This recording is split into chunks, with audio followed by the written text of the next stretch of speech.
Happy weekend everybody! Getting ready kami at pupunta sa ibang city para sa first Christmas party this year.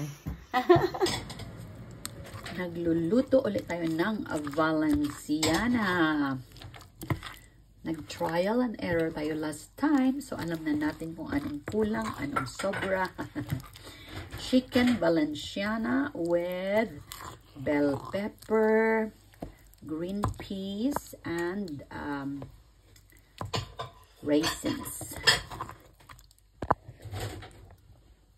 Open sesame. Today, I steamed because last time mas successful ang steamed Valenciana and to get rid of tutong. Ayan. Tikman natin kung naluto sa baba. So tender. Sarap, sarap. Ginagad na kamuting kahoy. Grated cassava. Ang balanghoy, naluan natin ng egg, condensed milk, coconut, sugar. So, at eto na ang finished product ng ating cassava.